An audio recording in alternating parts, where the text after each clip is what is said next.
is the setting for the 6th Great and British Dunlop Motorsport Festival of 2007. The Croft circuit is a former World War II RAF base, and a lap is just over 2 miles long. Magic people, voodoo people. The Mini Challenge is a one-make series contested by the new BMW Mini. This is the championship's 6th season, and there are 2 classes, Cooper S and Club, and both are highly competitive. The 12th Mini Challenge race of 2007 about to get underway. Ollie Mortimer and Martin Depper on the front row, Jason Greatrex and Andy Beaver behind them as away we go. And everyone away quickly, up through the gears, and it's Martin Depper who leads. Mortimer, the series leader, slots into 2nd. Greatrex is 3rd, Beaver 4th, Jake Packen is 5th, as some of the drivers jostle for position. And with so many cars in the race, accidents are more likely to happen. Well, there's 2 races for the price of 1 in Mini Challenge. We hitch a lift with club class driver Andrew Langdell as he makes his way out of Hawthorne and onto the chicane. This is the far stretch down through the chicane. Oh, my! John Bates goes off, makes contact there with Andrew Langdell. But Bates has spun off. Someone else is on the grass as well. Well, first into tower is Depper, then Mortimer, Greatrex, Beaver, Packen, Nathan Coulter 6th, Jack Stanford is 7th, and remarkably only 2 drivers in the top 7 have previously won a race this season, and that's Mortimer and Depper, so it just goes to show the strength in depth of this championship. Well, we're on board now with a man who's won a Mini Challenge. In fact, he's won 3, and that's Gavin Bristow, but he'll have his work cut out if he's to make it 4 in this one, as he's currently down in 11th place. He's enjoyed something of a purple patch of late, a race win at Thruxton, followed by a double at Donington Park a few weeks ago. And he's in hot pursuit of Arthur Forster at present. Oh, as Forster kicks up dirt in Bristow's face. Bristow following Forster and not the track. The hairpin for the first time, and still Depper showing everyone the way around. Closely pursued by Mortimer and Greatrex, then a slight gap opening back to 4th. And Gary Meikle takes the long way around, keeping the revs up and hoping it will help him exit quicker.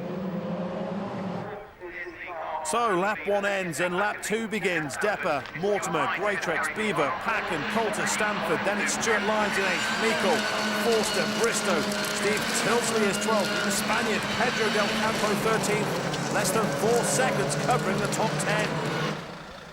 The body language says it all for John Bates following his coming together with Andrew Langdell at Hawthorne.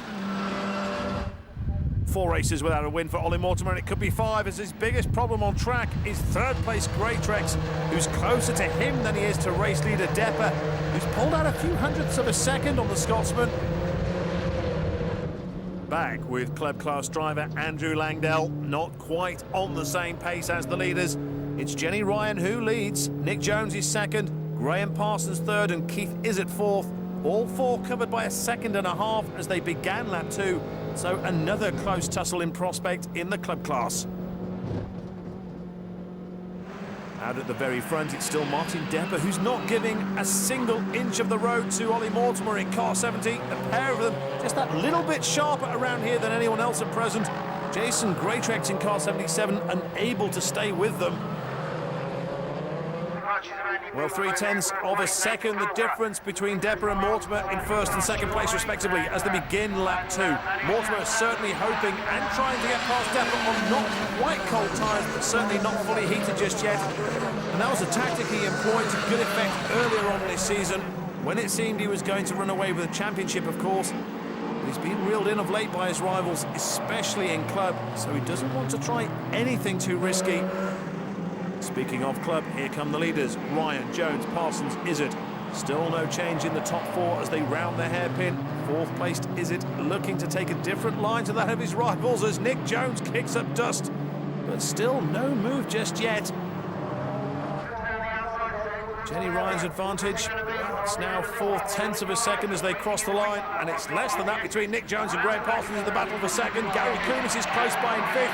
Behind Izzett, so things tight in club class.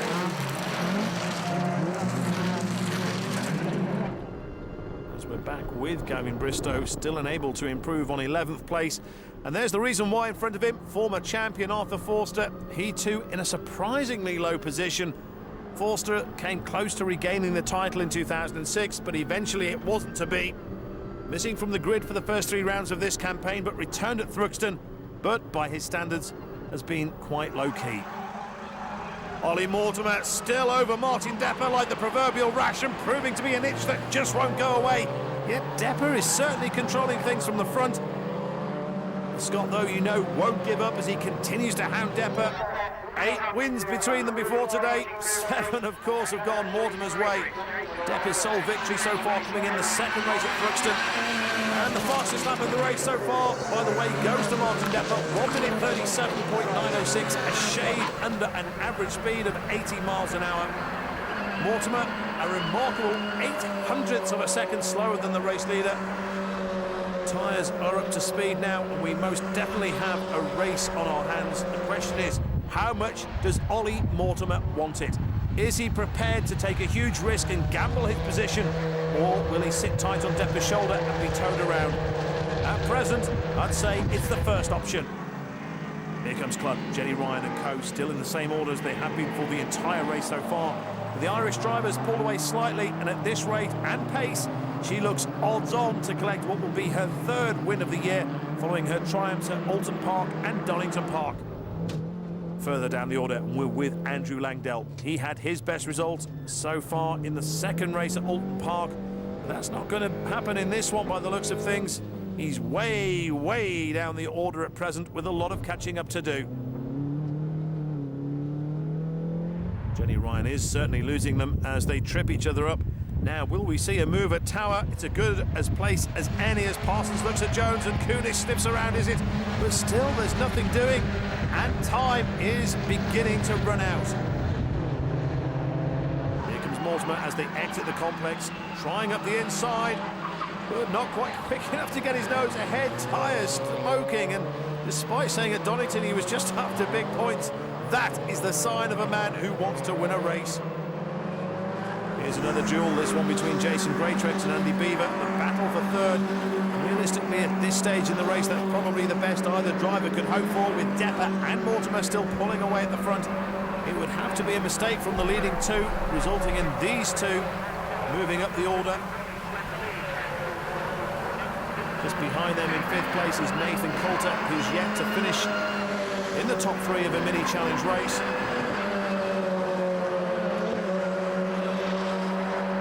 Tower, and for a short race such as this, that's an astonishing gap back to 3rd as Mortimer thinks twice about attacking Depper. It's a 4-way fight for 2nd place in club class, still being led by Nick Jones, Parsons, Izzet and Kunis, all pressing hard as they round the 2 bends at Sunny.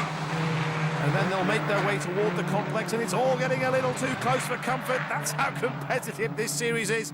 No one wants to give away anything too lightly. Jenny Ryan approaches the hairpin, and that's the visible gap back to Nick Jones. Time-wise, it's just over 2 seconds, and it's anyone's guess as to who or where we'll see a move come from as they stay in the same order, but with the seconds counting down, it's make your mind up time if you want to risk a move. An inch-perfect performance so far from the leading pair. Now into Sunny.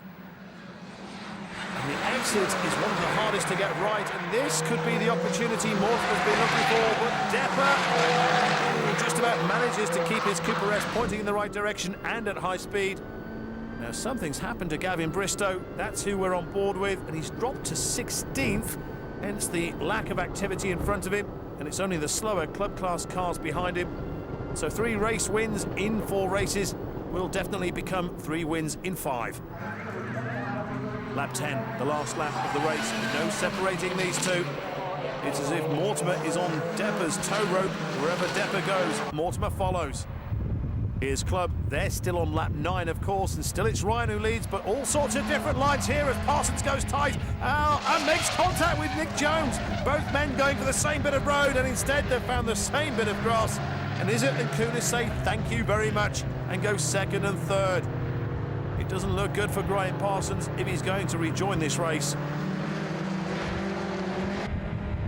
Time and circuit is running out for Ollie Mortimer. Wisely, he looks as if he's settled for 2nd. Having not won for a while, there's just too much at stake for him to check things away right now. Full marks, though, for having a go. Here's another look at the collision. Now watch the first two cars as they go out of the picture. Parsons' front end just comes into contact with Nick Jones. Number 18 is Sarah Parsons, the younger daughter of Graham Parsons, and somewhere in here is the race leader as the quicker Cooper S cars mingle with the slower club. Oh, there's Martin Depper, Mortimer right behind him. It's all getting a bit messy. That may have been Andrew Cox, indeed it is. But the checkered flag's been unfurled and he's now being waved at Martin Depper for the second time this year. So we have a winner in Cooper S. Now what about club? And barring any mishaps, it should be Jenny Ryan who takes the top step. We're back with Andrew Langdale. The man in front of him is Josh Waddington. They are 6th and 7th respectively. But no disputing the race winner, almost 5 seconds ahead of Izzet in second place. And it's another polished performance from Jenny Ryan, who takes her 3rd win of the year and, just as importantly, reduces the distance points-wise between her and series leader Ollie Mortimer. This is how it finished then. Jason Greatrex just sneaks 3rd ahead of Andy Beaver, Ollie Mortimer 2nd, but a win for Martin Depper. Very tight indeed. Ollie was pushing me really well there. You know, towards the end my tyres were going off and I was really having to hang on for grim death. But excellent race. Good job I got it at the start because I'm sure I wouldn't have been able to get him if he would have got in front of me. Plenty of action, of course, in club as well. And look how close it was for second. Keith Izzet just edging a home ahead of Gary Kunis. But it's another win for Jenny Ryan. Well, I knew that because qualifying grid was very close, I knew that there would be tough battles, and the plan was to get away and just let them battle behind me. I really needed a win this weekend, and hopefully I can do the same in race 2. Well, there is more racing still to come as Jenny Ryan takes the top step.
The customary rolling start for the second mini challenge race of the day as the pack follow the safety car as they prepare to let fly. We'll see the car pull in any second now as the grid gets into shape. Keep your eyes at the head of the field. In fact, that's Jake Packen who must have a problem as he pulls in a pit lane. Meanwhile, the safety car is in, and that means we now have a race situation on our hands as they hurtle down toward turn 1 at Clermont. The Cooper S car's visibly quicker than Club. And here they come. Nathan Coulter, who leads the charge, but he's not quite tight enough into the turn, but manages to keep ahead of Mortimer. Or does he, as they go into Hawthorne for the very first time? Everybody else around safely. Oh, it is Coulter, though, who's managed to keep Mortimer at bay. So it's Northern Ireland versus Scotland as they power their way toward Tower Bend. Race 1 winner Depper is 3rd. We're on board with the unfortunate Nick Jones, 2nd in club in race 1 with less than 2 laps to go. But then, of course, that accident limped home with what could have been 17 valuable championship points, but in fact turned out to only be 6. Jake Packen is still in the car, so he believes he has a chance of getting back out. Well, we have a new race leader. Mortimer's found a way past young Coulter, and this could be a return to the Ollie Mortimer of early season, who would get in front early on and build from there. So lap 2 begins, and it's Mortimer Mortimer who leads. Second is this man, Nathan Coulter, and that's who we ride with as we head toward Clervaux, and then it's the tight combination at Hawthorne. And already Mortimer's starting to pull away, which was definitely the pattern at Snetterton and Alton, where he won 5 races in total. In contrast, Coulter has yet to stand on a mini podium. Going very slowly is James Blythe. Started the race at the back of the grid and was working his way through the slower club cars. His hopes of an astonishing push through the field has come to a premature end. Will he be able to have the problem rectified, and will we see him rejoin the fray? At least at present, the car is in motion. Of course, we'll have to wait and see whether or not it's terminal. Mortimer, race leader, approaching Tower, followed by Coulter, Depper, Jack Stanford, another young driver who showed plenty of promise on occasion. Drove at Donington in the wet last year, but this is a full campaign for him this time around.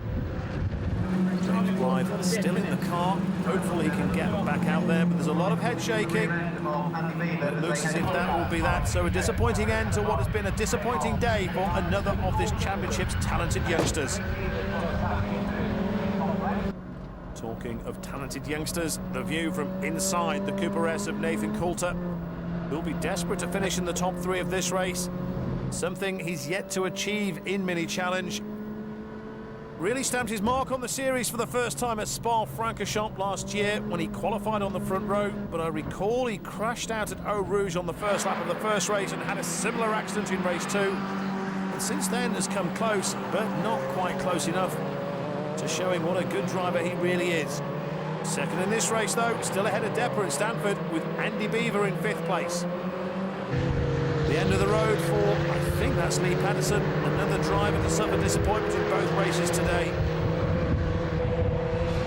And amongst the club cars is Gavin Bristow in car 51. Stuart Lyons is not far behind in car 4, and it's all about who makes the traffic work to their advantage when it comes to moments such as this.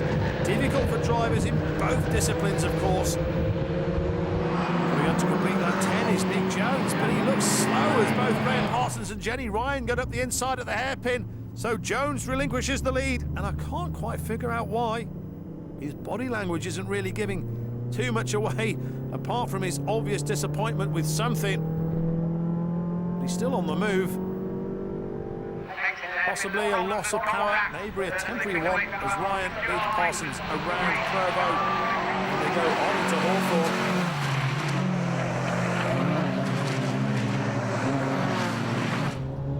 Around the hairpin with Nathan Coulter still in 2nd place. Martin Depper still keeping him company in 3rd, but it's Ollie Mortimer, the car we can see up ahead, that still leads this race. A second or so ahead of the youngster from Northern Ireland. It's the battle for 10th. 2 newcomers to this year's campaign. 8 is Pedro Del Campo, just ahead of Ollie Mortimer's teammate Gary Meikle, who appears a little off colour here at Croft today. Some early season promise has drifted away of late. And Coulter is closing in on Mortimer. The difference is certainly down to less than a second between them, so maybe Ollie Mortimer's hopes of a return to winning ways are going to be thwarted. He won the first 7 races of the season, but then followed that by failing to win the next 5, which includes today's earlier race. However, he appears to be squeezing out an advantage again. 8/10 difference a moment ago, but that's definitely been stretched now.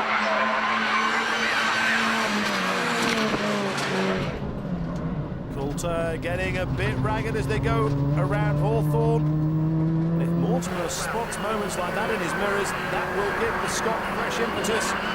Mortimer is desperate to win this title, and with only 4 more races after this one, who would bet against him doing it? A wide approach into Tower, which is tighter than it looks from here. Scott is winding the mini up to Harrogate Field, and with an advantage such as this, only he can throw this one away, even allowing for slower club class traffic holding him up. Here come the club cars. Jenny Ryan threatening to do in this race what she did in race 1, and she put some distance between herself and Graham Parsons. Here comes some mighty quick-looking Cooper S cars. Let's hope one of them doesn't collect Ryan as they round Tower. She seems to have enough speed to get around ahead of them, and they'll be able to get past safely in the run-up to Barcroft and Sunny. So that worked out quite well for Jenny Ryan. Around Sunny goes Nick Jones, having been passed by Stephen Mitchell. He's now embroiled in a scrap with Keith Izzet for 4th place. A great performance, it has to be said, by Stephen Mitchell, who looks like another great find for this series. 3rd in club class behind the now quite experienced Jenny Ryan and Graham Parsons. So the youngsters really taking to Mini Challenge. Not the best of days for Mick Jones, though. He'll have plenty to think about on the journey home tonight. Last lap, and what should be a victory lap for Ollie Mortimer. The Scotsman poised to return to winning ways. Victory within his grasp. While he'll be disappointed he won't win, a first ever podium position beckons for young Nathan Coulter. Meanwhile, a remarkable year looks like it's going to get better and better for Jenny Ryan if she can keep Graham Parsons where he is. The first woman on a Mini Challenge podium, the first to win a Mini Challenge race, and now the first to win back-to-back. Well, Nathan Coulter